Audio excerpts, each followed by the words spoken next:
रात 12 बजे से पहले उस हवेली की तरफ मत जाना, वहां वक्त ठहर जाता है।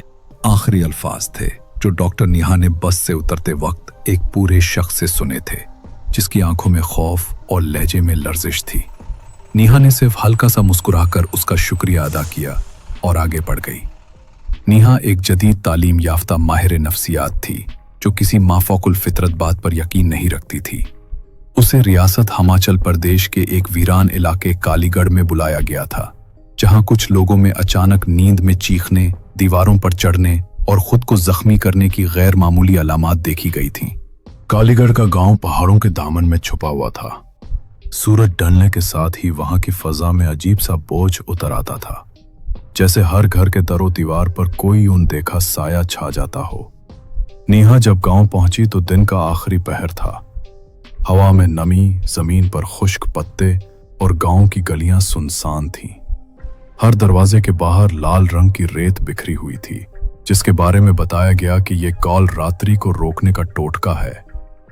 गांव के मुखिया सरदार ने नेहा को पुरानी हवेली के साथ बने एक पुराने क्लिनिक में ठहराया, जो बरसों से बंद था। दीवारें सलनजदा, खिड़कियां जंगालूद और छत से जाले लटक रहे थे। नेहा ने कहा, मुझे सिर्फ अपना काम करना है, इन बातों से मुझे फर्क नहीं पड़ता। मगर उस रात कुछ ऐसा होने वाला था जो नेहा की सोच और साइंस दोनों से मावरा था। रात के ठीक 12 बजे नेहा की आंख एक जोरदार आवाज से खुली। ठाक! खिड़की का पट खुद ब खुद खुल गया था, जैसे किसी ने जोर से धक्का दिया हो। नेहा उठी, टॉर्च जलाई और बाहर झांका। सामने वही पुरानी हवेली थी, मगर अब वो वैसी नहीं लग रही थी। पहले साकित, अब उसकी खिड़कियों में मध्यम पीला सा नूर झलक रहा था, जैसे अंदर कोई चिराग जल रहा हो। और गेट के पास एक औरत सफेद साड़ी में खड़ी थी। उसके लंबे बाल चेहरे पर झूल रहे थे और वो नेहा को टिकटी बांध कर देख रही थी। नेहा ने खौफ को झटकर खिड़की बंद की और खुद को यकीन दिलाया, ये वहम है, शायद नींद का असर हो। मगर जैसे ही वो वापस बेड पर लेटी, उसे दरवाजे के पास किसी के चलने की आवाज आई। खट खट खट। वो उठी, मगर बाहर कुछ न था। मगर दरवाजे के निचले हिस्से पर मिट्टी में एक गीले कदम का निशान मौजूद था, बच्चों के कदमों जैसा, लेकिन उंगलियां लंबी और टेढ़ी थी। अगली सुबह नेहा ने एक मरीजा श्वेता का मुआयना किया, जिसके जिस्म पर नाखूनों के निशानात थे और वो मुसलसल सिर्फ एक जुमला दोहरा रही थी, कल रात्रि आई थी, उसने मेरे ख्वाब चुरा लिए। नेहा ने पूछा, कल रात्रि कौन है? श्वेता की आंखें पतरा गईं। वो जो वक्त से पहले जागती है, वो जो हर रात एक ख्वाब खाती है। नेहा ने उस जुमले को नफ्सियाती इख्तिलाल का नतीजा समझा और नोटिस लिखने लगी। मगर उस रात खुद नेहा के ख्वाब चुरा लिए गए। नेहा की आंख 1:17 पर खुली। बिजली चली गई थी। कमरा मुकम्मल अंधेरे में था और फिर किसी ने उसके कान के पास सरगोशी की। तुमने हमें जगा दिया है, अब हम कभी नहीं सोएंगे। नेहा का जिस्म सुन्न हो चुका था। वो हिलने से कासिर थी और तब बेड के नीचे से किसी ने आहिस्ता से अपना चेहरा निकाला। सफेद झुलसा हुआ चेहरा, आंखें सियाह सुराखों की मानिंद और होंठों पर खून। नेहा चीखी, मगर आवाज नहीं निकली। अचानक एक झटके से लाइट वापस आई और सब कुछ गायब। बेड के नीचे कुछ न था, दरवाजा बंद, मगर दीवार पर किसी ने खून से लिखा था, काल रात्रि वॉज हियर। अगली सुबह नेहा ने गांव के बुजुर्ग पुरमेश्वर बाबा से मुलाकात की। उन्होंने एक पुरानी किताब दिखाई जिसमें काल रात्रि का जिक्र था। काल रात्रि दरअसल एक पुरानी राकेशी थी, जो ख्वाबों में दाखिल होकर इंसानों की रूह चुराती थी, और एक बार अगर उसने किसी के ख्वाब चुरा लिए तो फिर वो शख्स सोते सोते मर जाता है। ये सब दियोमलाई कहानियां हैं। परमेश्वर बाबा ने अफसोस से सर हिलाया। बेटी, कुछ चीजें किताबों में नहीं होती, बस रात के अंधेरों में जिंदा रहती हैं। रात ढुल रही थी और नेहा ने फैसला कर लिया था, मैं खुद उस हवेली में जाऊंगी और उस राज का पर्दा फाश करूंगी। मगर उसे नहीं मालूम था कि वो कालरात्रि से सिर्फ चंद कदम दूर थी और उस पार रात सोती नहीं, शिकार करती है। रात का वक्त था। आसमान पर बादल छाए हुए थे। गांव की फजा में जैसे कोई दबाव था। चरिंद परिंद भी खामोश थे, जैसे सब किसी आफत के आने का इंतजार कर रहे हों।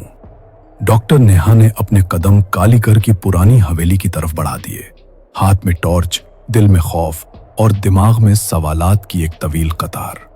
वो चाहती थी कि अपनी आंखों से देखे, आखिर ऐसा क्या है इस हवेली में जो लोगों के ख्वाब चुराता है। फिर वो लम्हा आ गया जब नेहा हवेली के दरवाजे के सामने खड़ी थी। दरवाजा हल्का सा खुला हुआ था, जैसे उसे किसी ने नेहा के लिए ही छोड़ा हो। दरवाजा एक दर्दनाक आवाज के साथ खुल गया। अंदर मुकम्मल अंधेरा था। सिर्फ नेहा की टॉर्च की रोशनी में गिर्द से भरी फर्श, पुराने फर्नीचर के साये और दीवारों पर अजीब निशानात दिखाई दे रहे थे। नेहा का दिल जोर जोर से धड़कने लगा, मगर वो रुकी नहीं। हवेली के हर कमरे में एक अजीब सी खामोशी थी, वो खामोशी जो कानों को चपती है। फिर अचानक एक आवाज आई, नेहा, तुम बहुत देर से आ रही हो। नेहा घूम गई। कोई नहीं था, लेकिन उसकी टॉर्च की रोशनी अचानक बुझ गई। अब सिर्फ अंधेरा था और वो आवाजें, खट खट खट, जैसे कोई छोटे कदमों से चल रहा हो। फिर कह कहे, छोटे बच्चों की हंसी, लेकिन वो हंसी खुशी की नहीं थी, वो ऐसी थी जो ख्वाबों में भी डरा दे। दरवाजा धक्का देने से खुल गया। अंदर एक पुरानी लाइब्रेरी थी, मगर किताबों की जगह लकड़ी के खौल थे जिनमें लोगों के चेहरे बने थे, जैसे कोई उनकी यादें तैद कर चुका हो। नेहा ने खोल को छुआ। अचानक वो लरजने लगी और उसके कानों में गूंजने लगा, मुझे ख्वाबों में बुलाया गया, मैं अब कभी जाग ना सका। हर खौल एक अजियत भरी चीख बन चुका था। तभी नेहा के पीछे से एक सांस की आवाज आई, शू। वो मुड़ी और सामने खड़ी थी वही औरत।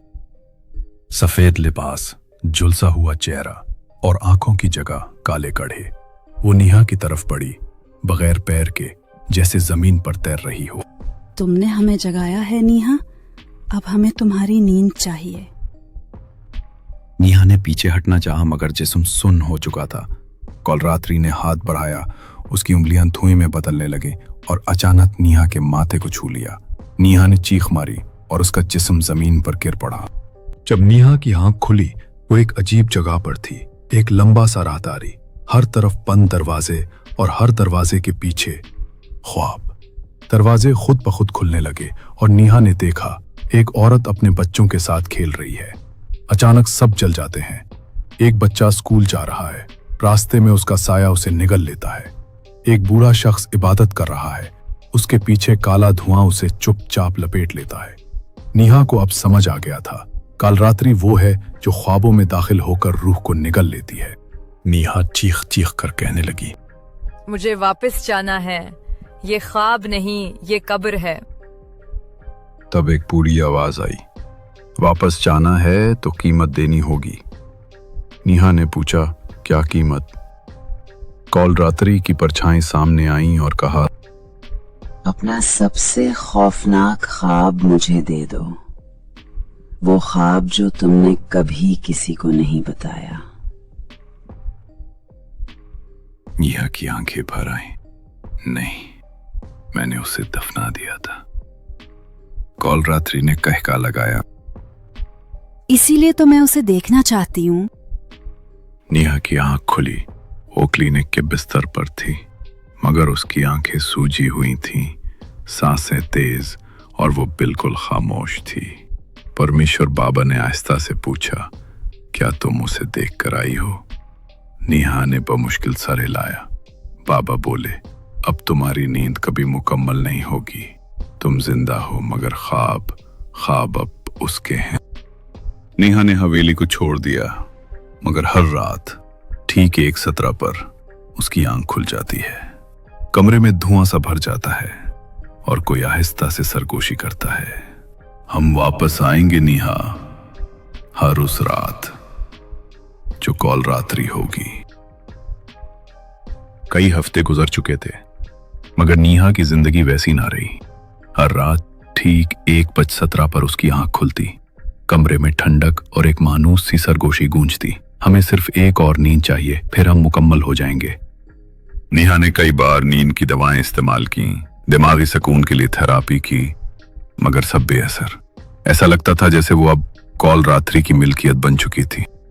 नेहा अब मुकम्मल खामोश हो गई थी, ना दोस्तों से बात करती, ना मरीजों को देखती।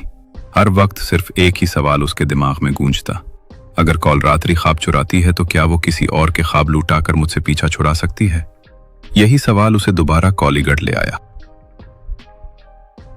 हवेली अब पहले से भी ज्यादा सुनसान थी, दीवारों पर काई जम चुकी थी। नीहा के हाथ में एक आईना था जो पुरमशहूर बाबा ने दिया था। यह आईना तुम्हें असल और फरेब में फर्क दिखाएगा, मगर कीमत होगी। नीहा हवेली में दाखिल हुई, आंखें बंद की और कॉल रात्रि को पुकारा। मैं वापस आ गई हूँ, उस बार कुछ लेकर कुछ देने।